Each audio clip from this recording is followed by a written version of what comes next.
اللہ تبارک و تعالیٰ نے قرآن مجید میں سورہ فاتحہ کے اندر ہمیں یہ تلقین فرمائی ہے کہ تم مجھ سے راستہ مانگو لیکن راستہ صراط مستقیم کا مانگو، اور صراط مستقیم وہ والا مانگو جس پر انعام یافتہ لوگ موجود ہیں۔ اہدنا الصراط المستقیم، اے اللہ ہمیں سیدھی راہ پر چلا۔ کون سی سیدھی راہ؟ صراط الذین انعمت علیہم، ان لوگوں کی راہ جن پر تو نے انعام فرمایا۔ نبی اکرم صلی اللہ تعالیٰ علیہ وسلم کی امت کا یہ اعزاز ہے کہ اس میں ہر دور میں اللہ کے نیک بندے ہوئے، علماء، صلحاء، اتقیاء، صوفیاء، محدثین، فقہاء علیہم الرحمہ، یہ ہر دور میں موجود رہے، اور اپنے اپنے وقت میں اللہ تبارک و تعالیٰ نے اپنی رحمت سے کچھ ایسے لوگ امت کو عطا کیے جن کی خوبصورت زندگی، میٹھا لب و لہجہ، گداز گداز ان کی باتیں، اور دین کے لیے ان لوگوں کا درد اور ان کی خدمات، اس نے ایک عالم کو متاثر کیا۔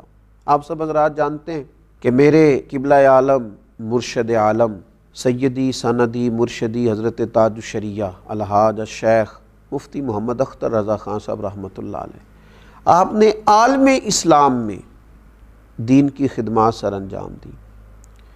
اللہ تبارک و تعالیٰ نے آپ کو بڑی بصیرت عطا فرمائی تھی۔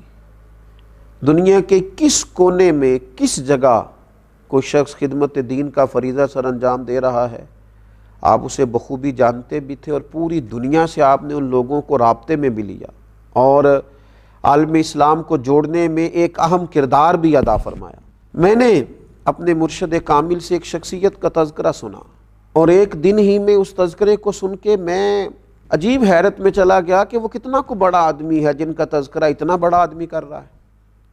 وہ کتنی کو بڑی شخصیت ہوں گے جن کا ذکر حضور تاج الشریعہ کے لبھائے مبارکہ سے نکل رہا۔ میں نے ان سے ذکر سنا صدر العلماء، شیخ الحدیث و تفسیر حضرت علامہ الحاج مفتی محمد تحسین رضا خان صاحب رحمۃ اللہ علیہ، محدث بریلوی کا علیہ رحمہ۔ آپ حضرت تاج الشریعہ کے برادر نسبتی بھی تھے، اور اعلیٰ حضرت فاضل بریلوی رحمۃ اللہ علیہ کے چھوٹے بھائی مولانا حسن رضا خان صاحب رحمۃ اللہ علیہ کے پوتے تھے۔ اصول مفتی اعظم علیہ رحمہ کے خلیفہ اور منظور نظر تھے۔ حضرت محدث اعظم رحمۃ اللہ علیہ کے قابل ترین، لائق ترین شاگردوں میں سے تھے۔ آپ کا علمی قد کاٹ، آپ کا علمی وقار، آپ نے نصف صدی کے قریب تقریباً بریلی شریف میں حدیث پاک کا درس دیا۔ آپ نے ایک عالم کو فیض یاب کیا۔ یہ ساری علمی، فکری، فقہی مضبوط باتیں جاننے والے لوگ جانتے ہیں، لیکن ایک عام صوفی کے نقطہ نظر سے میری ان سے ملاقات رہی، بہت زیادہ بات چیت رہی، میں نے ان پر کچھ لکھنے کی بھی کوشش کی، مجھے کچھ ان کے قریب ہونے کا موقع ملا۔ میں نے 3 چیزیں ان کے اندر دیکھیں جو کہ ایک انسان کو انسان کامل بناتی ہیں اور ایک خوبصورت شخصیت کی تشکیل کرتی ہیں۔ سب سے پہلی بات، اسے کبھی بھلایا نہیں جا سکتا، وہ یہ تھا کہ حضرت کے مزاج میں بلا کی سادگی تھی۔ وہ جو رسول پاک صلی اللہ تعالیٰ علیہ وسلم نے فرمایا ہے نا، جنت میں اکثر بھولے لوگ جائیں گے۔ جو آدمی جس طرح کہہ دیتا، اگر اس کی بات جائز اور درست ہوتی تو حضرت فوراً قبول کرتے، کسی کا دل نہ توڑتے۔ اتنا بڑا آدمی ہے جس کے ہزاروں لاکھوں شاگرد ہیں، عقیدت مند ہیں، ارادت مند ہیں، اور وہ ایک سائیکل رکشے پر سوار ہوتا، سادہ سا کرتا، سادہ سا پاجامہ، اور غریب لوگ، سادہ لوگ کہتے حضرت ذرا میرے سر پہ ہاتھ تو رکھنا، تو وہ تھوڑی دیر کا سفر بعض اوقات دیر میں طے ہوتا، چونکہ حضرت غریب پروری کر رہے ہیں، محبت کر رہے ہیں، پیار کر رہے ہیں۔ ان کے مزاج کی سادگی اور خوبصورتی، وہ بڑے عالم تھے لیکن لوگ کہتے تھے وہ بڑے ہیں، وہ بے نیاز تھے۔ ان کا یہ خیال نہیں تھا کہ میں بہت بڑا ہوں۔ دوسری بات یہ تھی، تھوڑی باتیں کرتے تھے اور جو کہتے تھے وہ سچ کہنے کی کوشش کرتے تھے۔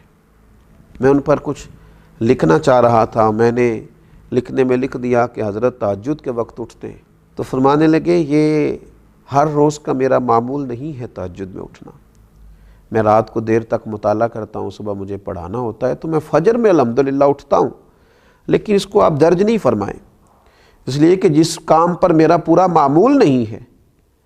میں لکھ رہا تھا نا، کوئی کہہ رہا تھا نا، یہاں ساری خوش آمدے لوگ قریب بیٹھ کے سن نہیں لیتے، لیکن ان کے مزاج کے اندر جو صداقت تھی، جو خوبصورتی تھی، تھوڑے دعوے، لیکن جو کہا ہے وہ حق کہا ہے، وہ صحیح کہا ہے۔ کہ میں نے حضرت صدر العلماء مولانا تحسین رضا صاحب رحمۃ اللہ علیہ میں یہ بات دیکھی۔ تیسری بات حضرت کے اندر جو بڑی اہم تھی اور بڑی خوب تھی، وہ تھا رسول پاک علیہ السلام کا عشق، حضور کا پیار، اور نبی پاک علیہ السلام سے کامل وابستگی۔ وہ تو خیر اس گھرانے کا ترہ امتیاز ہے، لیکن حضرت کو اس میں سے اتنا خوبصورت حصہ ملا تھا کہ اس عشق رسول نے نہ پھر انہیں کام پہ لگا دیا۔ انہوں نے ایک لمبا عرصہ درس حدیث پڑھائی حضور کے عشق میں، نبی پاک کی امت سے محبت کی حضور کے عشق میں، انہوں نے بہت سارے افراد تیار کیے رسول پاک کی امت کی رہنمائی کے لیے حضور کے عشق میں۔ مدینہ منورہ میں حاضر تھا میں، مفتی ناگپور حضرت مفتی مجیب اشرف صاحب رحمۃ اللہ علیہ موجود تھے، اور ہم مدینہ طیبہ میں بیٹھے تھے، اور بیٹھے بیٹھے حضرت مولانا تحسین رضا صاحب رحمۃ اللہ علیہ کا ذکر شروع ہوا تو حضرت مفتی مجیب اشرف صاحب کا ایک جملہ بھولتا نہیں، کہنے لگے وہ میرے استاذ ہیں لیکن بھلے آدمی ہیں، بھلے آدمی ہیں، سیدھے سادے آدمی۔ کہاں گوائیاں ہو رہی ہیں؟ حضور کی بارگاہ عالی مرتبت۔ حضرت مولانا تحسین رضا صاحب رحمۃ اللہ علیہ نے اسی عشق رسول میں پڑھا بھی، پڑھایا بھی، نعت بھی کہی، اور اسی عشق رسول میں وہ تبلیغ کے سفر پر نکلے، اور اسی سفر میں ان کا ایکسیڈنٹ ہوا، اور اسی میں وہ اپنے خالق حقیقی کی بارگاہ میں گئے۔ گویا انہوں نے سبق پڑھایا لوگوں کو، جس محبت کا ہم نے دعویٰ کیا تھا نا، ہم نے اپنی زندگی اسی محبت میں لگا دی۔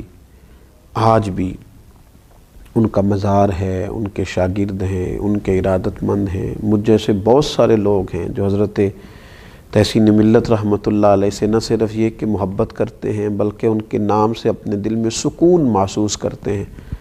ہمیں یہ چاہیے کہ ہم اپنے بزرگوں کی خوبصورت زندگی سے سیکھیں، اور ہم ان سے وہ چیزیں لیں جن کی وجہ سے انہوں نے معاشرے کو سکون دیا، اطمینان دیا، حضور کی محبت کا سبق دیا، صحیح عقائد پر استقامت دی۔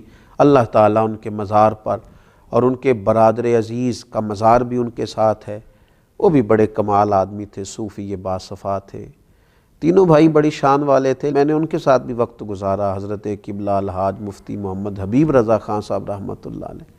لوگوں نے صوفی کا لفظ تو بڑی جگہوں پہ سنا ہوگا، جن کو صحیح معنوں میں صوفی کہا جا سکتا ہے وہ حضرت حبیب رضا خان صاحب تھے۔ اللہ تعالیٰ پورے خاندان پر فضل فرمائے۔